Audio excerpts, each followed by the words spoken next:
5 տակարան, ընթերցվող հատվածներն են երկրորդ օրինաց 19-1-ից 20-20, Սաղմոս 38 1-ից 8, Առակաց 12 23-ից 25, երկրորդ օրինաց 19, Ապաստանի քաղաքներ։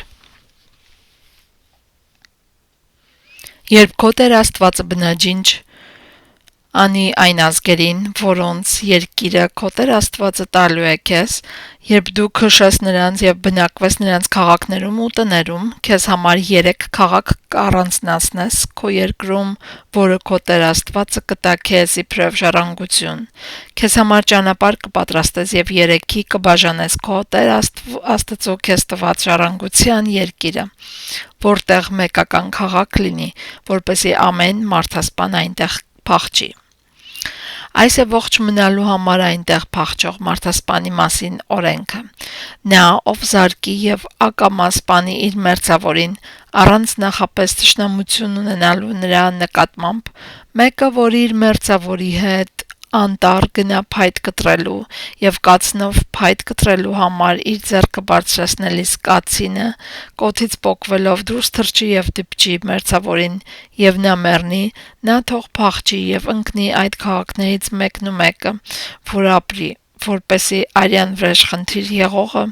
որի սիրտը այրվել է,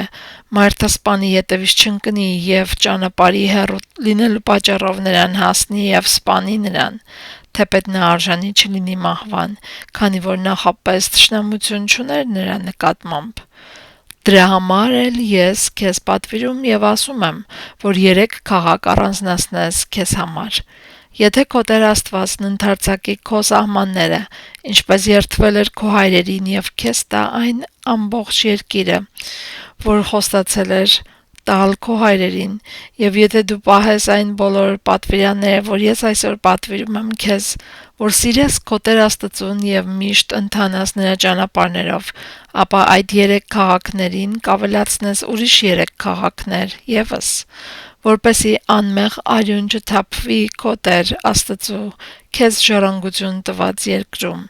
եւ որ դու արյունապարտ չլինես։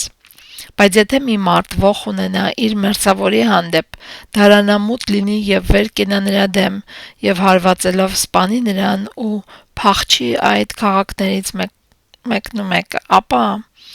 նրա քաղաքի ծերերը թող մարդ ուղարկեն եւ սրանք վերցնեն նրան այնտեղից ու հանձնեն արյան վրեժխնդիր եղողի ձեռքը, որ նա մեռնի։ Դու նրան չպետք է խնայես, Իսրայելի միջից պիտի վերացնես անմեղ արյան թափվելը, որպեսի լավ լինի քեզ համար։ Հին կալվածքի սահմաններ։ Քո մերձավորի սահմանը, որ հաստատել են քո նախնիները, չպետք է խախտես քո կալվածքում, որը դու ժառանգելու ես քո Տեր Աստծու կողմից իբրև սեփականություն քեզ տված երկրում։ Վկաների մասին։ Որևէ անօրենության եւ մեղքի համար միայն մեկ վկա չպետք է կանգնի մի մարդու դեմ, ինչպիսին էլ լինի նրա գործած մեղքը, այլ 2 կամ 3 վկաների բերանով պետք է հաստատվի այդ բանը։ Եթե մի սուտ վկա վեր կենա մի մարդու դեմ եւ նրա մասին վկայություն տա նրա անօրենության համար, ապա այդ 2 մարդիկ, որոնց մեջ հակառակություն կա, պետք է կանգնեն Տիրոջ առաջ այդ օրվա քահանաների եւ դատավորների առաջ, եւ դատավորները պետք է լավ քննեն։ Եթե տեսնեն, որ այդ վկան սուտ վկա է եւ սուտ վկայությունը տվե իր եղբոր դեմ, այն ժամանակ նրա հետ կվարվեք այնպես, ինչպես նա մտադիր էր վարվել իր եղբոր հետ։ Այդպիսով չարությունը կվերացնես քո միջից։ Մյուսները կլսեն ու կվախենան, եւ այլևս այդպիսի չար բան չի կատարվի ձեր մեջ։ Չխնայես նրան անձի դիմաց անձ, աչքի դիմաց աչք, ատամի դիմաց ատամ, ձեռքի դիմաց ձեռք, ոտքի դիմաց ոտք։ Երկրորդ օրինաց 20 Պատերազմի մասին։ Եթե քո թշնամիների դեմ պատերազմի ելնես ու տեսնես ձիեր ու կառքեր եւ քեզանից շատ մի ժողովուրդ, չվախենաս նրանցից, որովհետեւ քո Տեր Աստվածը քեզ հետ է, որ քեզ հանեց Եգիպտացիների երկրից։ Երբ մոտենաք պատերազմելու, թող քահանան մոտենա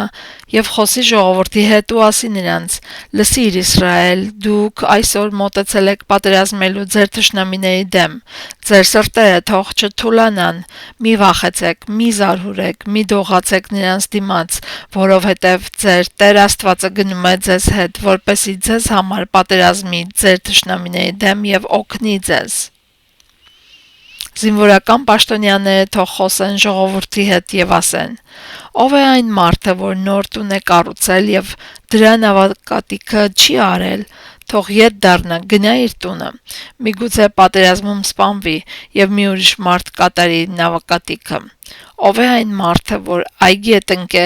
եւ այն չի վայելել, թող ետ դառնա, գնա իր տունը, միգուցե պատերազմում սպանվի եւ մի ուրիշ մարդ վայելի այն։ Ով է այն մարդը, որ նշանվել է իր կնոջ հետ եւ նրան չի առը, թող ետ դառնա, գնա իր տունը, միգուցե պատերազմում սպանվի եւ մի ուրիշ մարդ առնի նրան»։ Զինվորական պաշտոնյաները թող շարունակեն իրենց խոսքը եւ ասեն. «Ով է այն մարդը, որ վախկոտ ու թուլասիրտ է, թող ետ դառնա, գնա իր տունը, որպեսզի չթուլացնի իր եղբայրների սիրտը իր սրտի նման»։ Երբ զինվորական պաշտոնյաները վերջացնեն իրենց խոսքը ժողովրդի առաջ, այն ժամանակ թող զորապետներ նշանակվեն ժողովրդի վրա։ Երբ մոտենաս մի քաղաքի պատերազմելու նրա դեմ, նրան խաղաղության կոչիր։ Եթե խաղաղության պատասխան տա քեզ եւ իր դռները բաց անի քո առջև, ապա այդ քաղաքում գտնվող ամբողջ ժողովուրդը հարկատու կլինի քեզ եւ քեզ կծառայի։ Իսկ եթե չընդունի քո խաղաղության հրավերը եւ պատերազմի քո դեմ, ապա կպաշարես այն եւ քո Տեր Աստվածն այն քո ձեռքը կմատնի եւ դու սրի կքաշես նրա բոլոր տղամարդկանց, բայց կանանց, երեխաներին ու անասուններին եւ ինչ որ կա այդ քաղաքում, դրա ամբողջ ավարը կվերցնես քեզ համար եւ կուտես քո Տեր Աստծու քո ձեռքը մատնած թշնամիներիդ ամբողջ ավարը։ Այդպես կվարվես այն բոլոր քաղաքների հետ, որոնք քեզանից շատ հեռու են եւ որոնք այս ազգերի քաղաքներից չեն։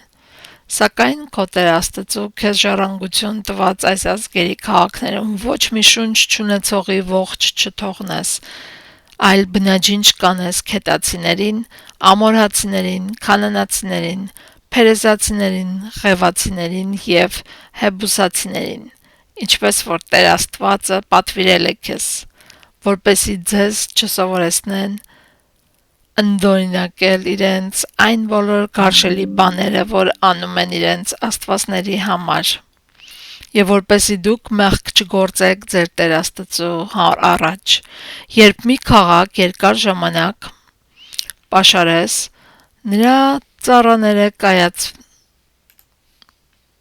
նրա ծառերը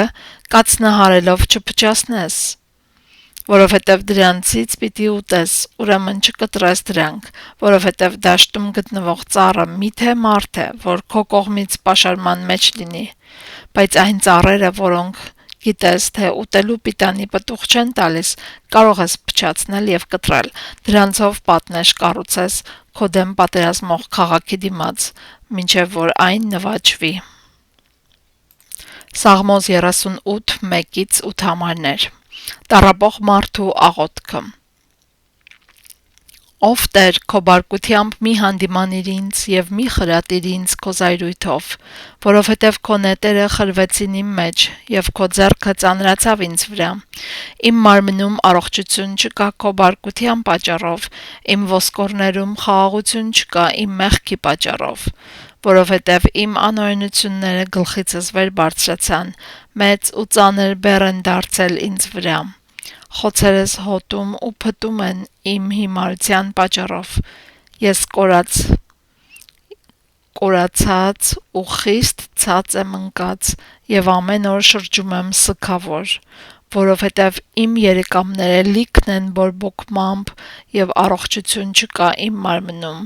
ես թուլացած եմ և սաստիկ փշրված, հոգոց եմ հանում իմ սրտի հառաչելուց։ Առակաց 12:23-25 համարներ։ Խորագետ մարդը գիտությունը ծածկող է, իսկ անմիտների սիրտը իր հիմարությունը հրապարակում է։ Աշխատասերների ձեռքը կկառավարի, իսկ ծույլը սևագործ ճորտ կլինի։ Մարդու սրտի տագնապը ճնշում է նրան, իսկ բարի խոսքն ուրախացնում է նրան։